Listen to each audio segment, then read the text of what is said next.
General Election Day in Florida is less than 3 weeks away. Stand by to meet the candidates. Rally 2022 starts now. This original program is provided as a public service by WSRE, the League of Women Voters, and Pensacola State College.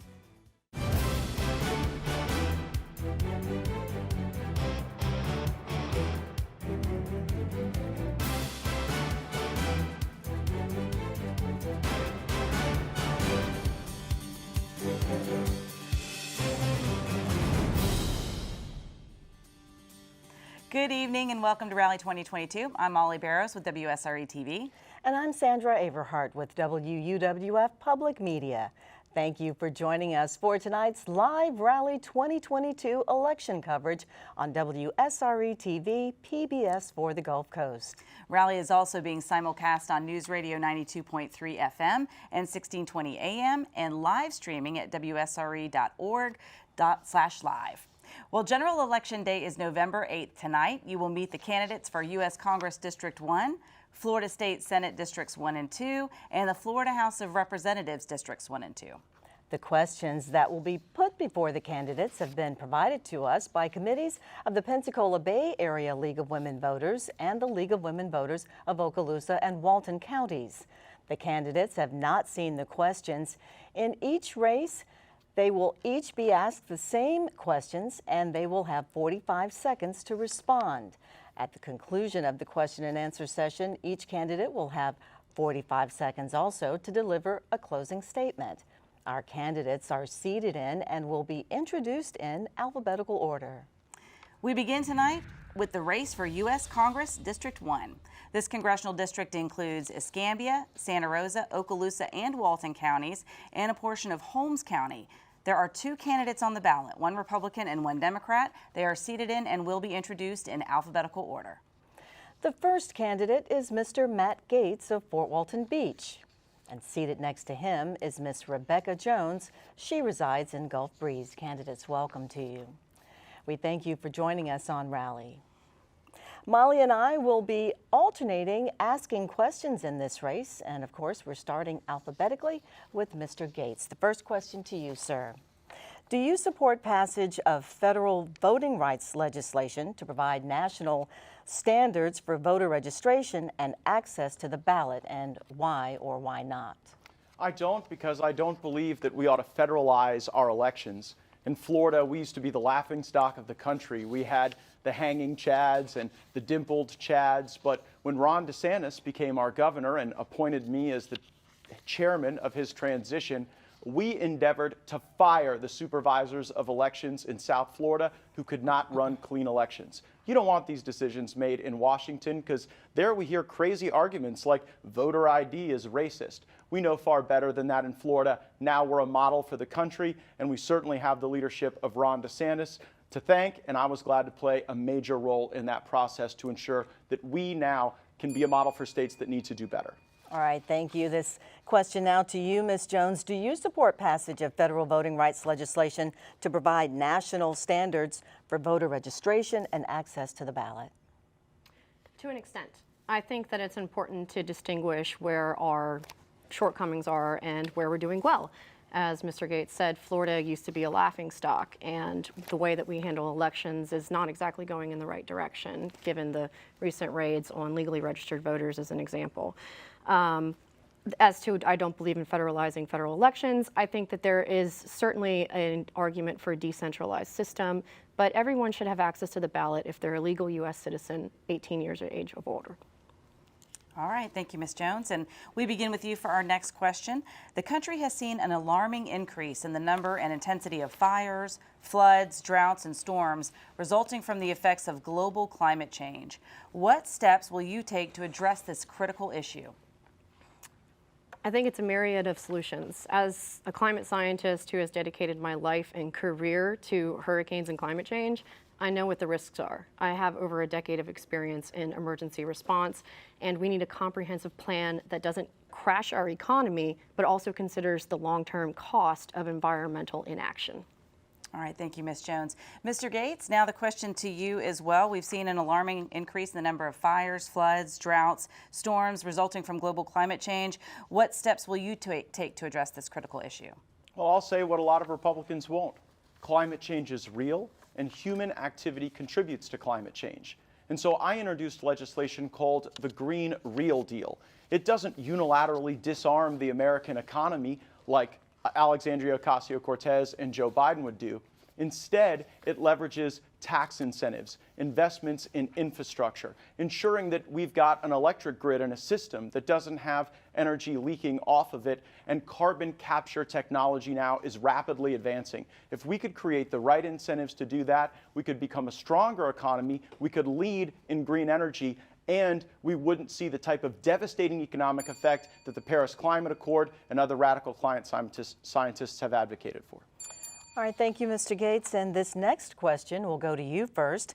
If elected, what actions would you take to support the rights of a woman and her doctor to choose to continue or end a pregnancy? I'm pro-life. Every pro-life bill that I've sponsored in the legislature, some of which I passed, have exceptions for rape and incest and the life of the mother.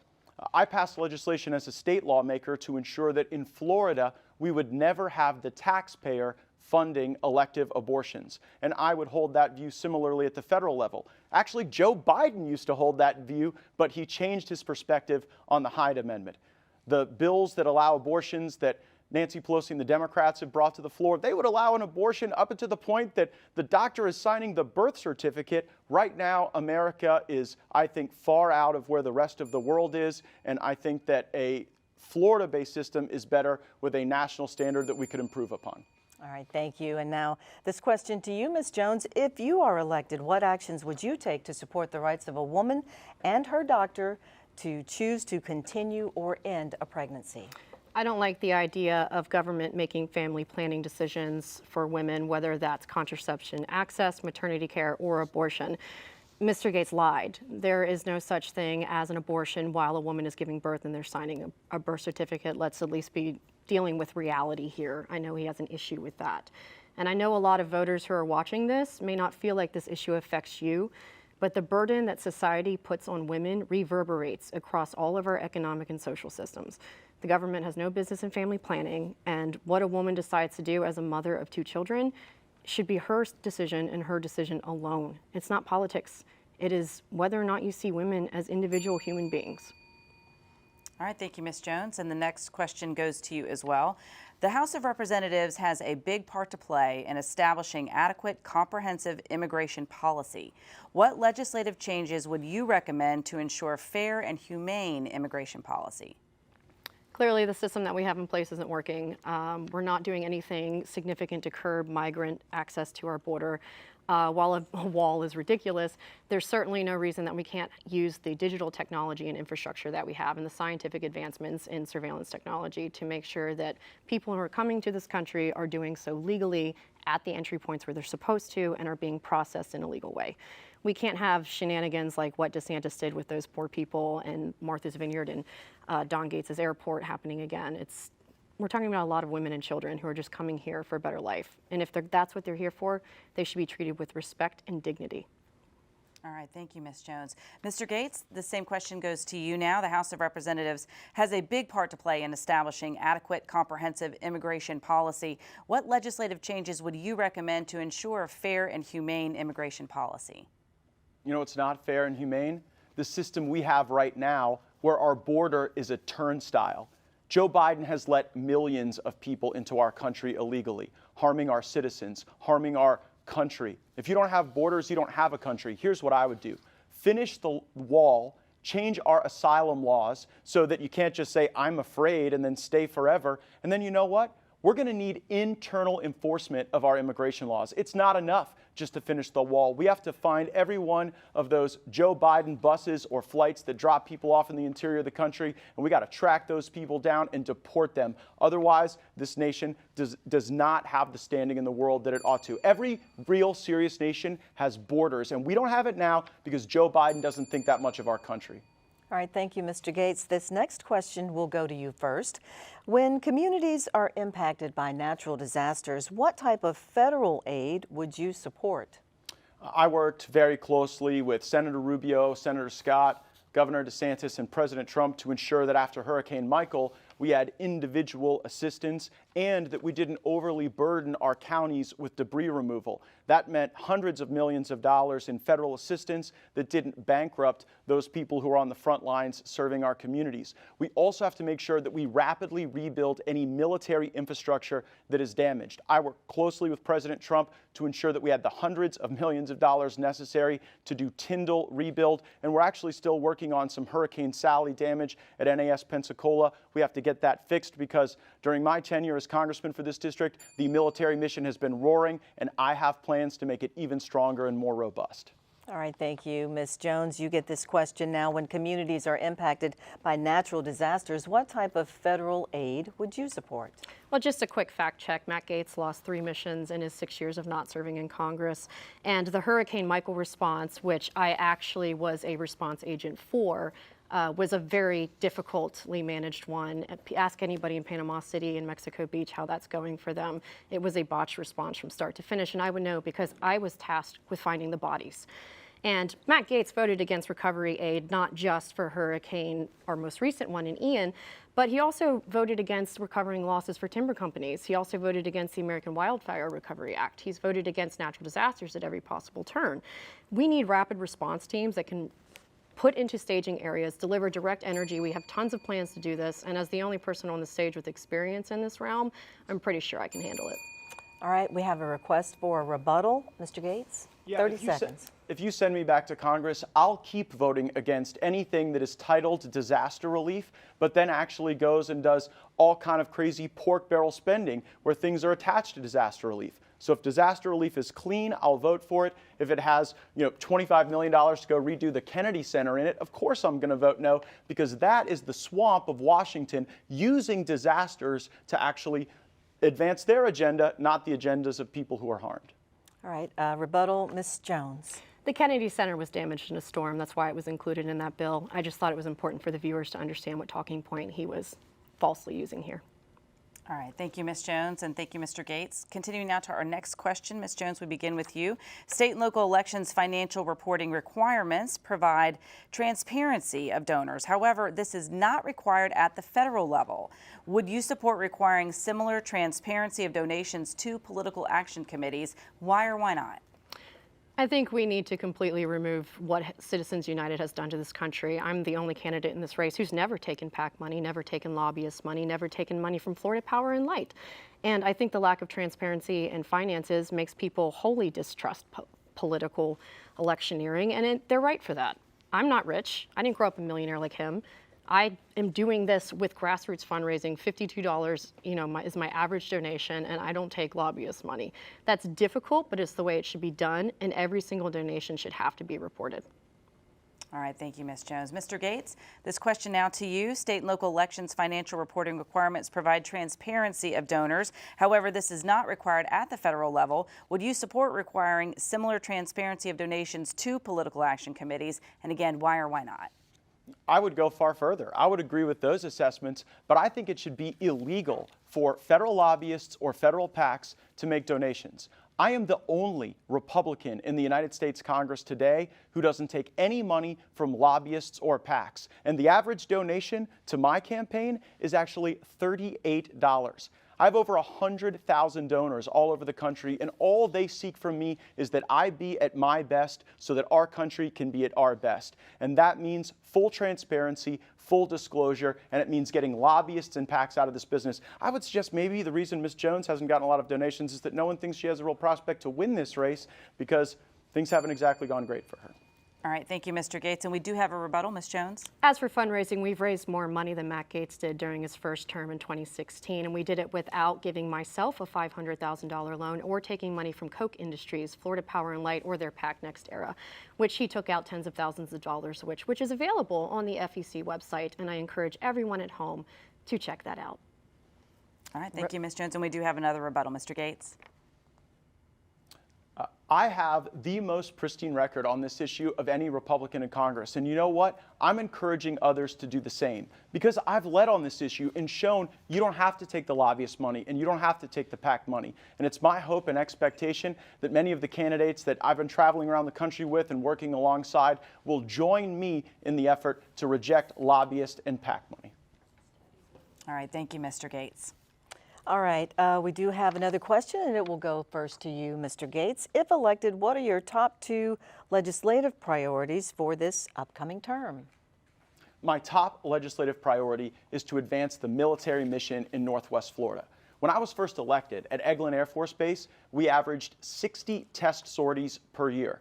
Because of the hundreds of millions of dollars I've had invested in that base and that mission, now we are scheduled to do 240 test sorties in 2024. They're already on the books. That is billions of dollars of additional economic impact in our community. I want to see the mission at NAS Pensacola grow. I want to see the cyber mission at Hurlburt grow. And at Whiting Field, before I was elected, we had 20, 30-year-old aircraft for our maintainers and for our trainers and our pilots and instructors. Now we already have dozens of new aircraft. So I want to keep growing that mission. And I also want to advance the immigration agenda I discussed earlier, finishing the wall and doing deportations.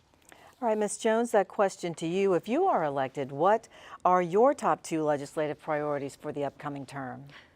I would like to bring back the 3 missions that Matt Gaetz lost in the last 6 years, but not just for our active service members, which we should absolutely be investing in the research and all of the programs that they do, but also for our veterans.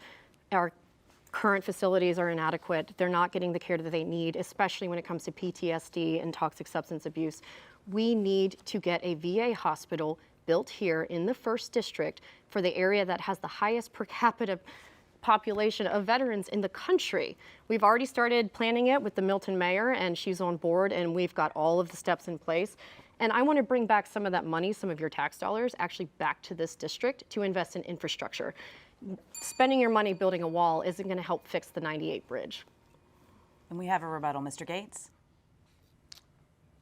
Highway 85 is being reconstructed with a bypass because of work I've done alongside Senator Broxson, our legislative delegation, Triumph Gulf Coast. That's real infrastructure that's happening now. And of course, with mission as dynamic as ours, we gain some, we lose some, but on average, we are on a trajectory for the most military activity and the biggest increases in our military local budgets that we have ever seen in Northwest Florida's history. When I got elected, we could only take a 100-mile test shot over the Gulf of Mexico. Soon that'll be 425 miles. All right. Rebuttal, Ms. Jones? A lot of that funding came from recent allocations through the Biden administration and not through any efforts of Mr. Gates. In fact, Mr. Gates has not passed any legislation in his last 2 terms for anything relevant to Northwest Florida or not. All right, thank you, Ms. Jones and Mr. Gates. We have one more question for you both, and Ms. Jones, we'll begin with you. What solutions do you propose to ensure the survival of VA benefits, Medicare, and Social Security? Well, I certainly wouldn't entertain the idea of getting rid of the VA and all of the people who are dependent upon that as if it's just okay to just throw that out there. VA care right now is inadequate. We need to expand the options that people have to seek care outside. But if there's not a healthcare infrastructure around here for them to go to, it doesn't matter. We need to build a VA hospital here. There is no reason this has not happened. It was a dream 20 years ago, and then Mr. Gates got busy traveling around California and forgot about it. But if I do nothing else in my first term, I will get that hospital built, and it will be more good done for this district than he's done in the entire time he's been in government, which is his whole adult life. All right, thank you, Ms. Jones. Mr. Gates, same question to you. What solutions do you propose to ensure the survival of VA benefits, Medicare, and Social Security? I warned the country that if we passed Obamacare, that would thin the soup in critical programs like Medicare. I'm concerned that in Northwest Florida, more and more primary care patients aren't seeing Medicare patients and aren't seeing Medicaid patients. So to strengthen our safety nets, which I fully believe in, I would pass work requirements for able-bodied childless adults to ensure that we don't have people that should be going to work getting their health care and other benefits off the dole. And you know what? I would entertain the prospect of totally abolishing the VA and then giving every veteran in our country a card that would allow them to walk into any willing provider and get medical services from the taxpayer. I'd rather put the power in the hands of the veterans, not in the hands of the bureaucracy that too often fails them. All right, thank you, Mr. Gates. And we do have a rebuttal, Ms. Jones. That option is already available to veterans, and veterans who are using that care already know that. Again, if there's no healthcare infrastructure to go outward to find, it doesn't matter. Veterans deserve specialized care. The types of wounds and combat experiences that can lead to traumatic brain injuries and PTSD are not something that you just happen upon in regular primary care. They deserve the best health care with all of the available treatments that this country has to offer, and we should be doing it right here. All right, thank you, Ms. Jones. And we do have a rebuttal, Mr. Gates. Yeah, the problem with Ms. Jones' argument is that the care that people get at the VA isn't better than the care that they would get at Baptist or Sacred Heart or any number of other places. In fact, a lot of times it's worse, and the bureaucracy forces people to drive far away in order to be able to see specialists. And in the meantime, we're losing so much money because we're not realizing any efficiencies. I would give the veteran the power, and the problem with the status quo is that veterans have to go through the front door of the VA in order to access veterans' choice. I joined with President Trump in passing VA choice, but we need to go a lot farther, and we may just need to put all the power in the hands of the veterans, get the government out of the system entirely. All right, we thank you both so much. That is all the time that we have, and we have just one rebuttal per candidate per question. So thank you both so much for joining us this evening, and that wraps up our questions for our congressional candidates. We're now through with our Q&A session. We are taking a quick break. When we come back, the candidates will give their final statements. Stay with us.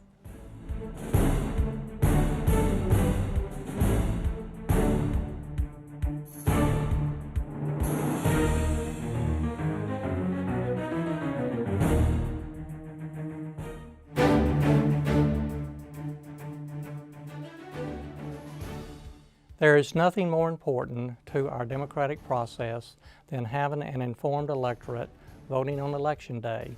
Good evening. I am Ed Meadows, President of Pensacola State College, thanking you for tuning into this rally, a joint presentation of the League of Women Voters, WSRE-TV, and Pensacola State College. Rally allows you the opportunity to watch and listen as this election year's slate of candidates answer the tough questions concerning the needs of our community. WSRE, a service of Pensacola State College, is proud to bring this program to you as a public service. And as always, we invite your comments and suggestions about how we can further fulfill our community obligations. Let's all remember the importance of participating in the governance process by voting in the upcoming election.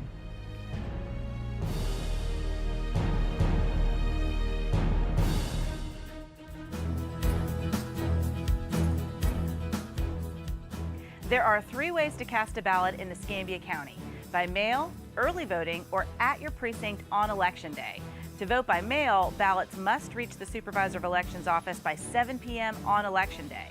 The general election takes place on Tuesday, November 8th. The U.S. Postal Service recommends allowing 7 to 10 days for mail delivery. The Supervisor's office is located at 213 Palafox Place in downtown Pensacola. The deadline to request a vote-by-mail ballot is 5 p.m. on Saturday, October 29th. Early voting begins Monday, October 24th and continues through Saturday, November 5th. Early voting takes place at the times and locations listed on your screen. There are early voting locations in the northern, southern, eastern, and western regions of Escambia County. Photo and signature ID are required. On the day of the general election, Tuesday, November 8th, voting takes place at your polling location from 7 a.m. until 7 p.m. You must vote in the precinct in which you live. If you'd like to verify your precinct, log on to escambiavotes.gov. Be sure to bring your photo and signature ID with you. If you are in line by 7 p.m., you will be allowed to vote. Welcome back to Rally 2022, a live forum to get to know your candidates. We just wrapped up questions for the candidates for U.S. Congress District 1. And now it's time to hear their final remarks. Each candidate will have 45 seconds to make their statement.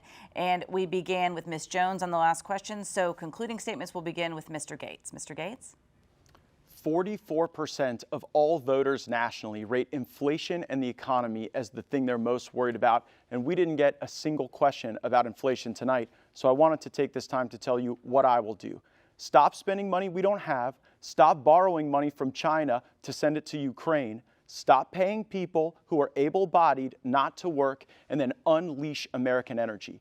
Northwest Florida's farmers are seeing a threefold increase in fertilizer right now because of foolish policies that the Biden administration has embraced. I will work hard with America First Republicans to retake the House of Representatives, to get our fiscal house in order, to stop this reckless spending, and to get our economy back to that roaring Trump economy that had everyone in Northwest Florida doing so well.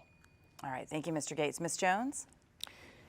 Mr. Gates lives in a fantasy world if he thinks that before right now we were all just flush with cash and we could afford to do whatever we want whenever we wanted, because that's not the reality that most Americans live in. Most of us don't have $1,000 in our bank account to be able to afford one unexpected expense. And yes, inflation is problematic and we need to take actual action.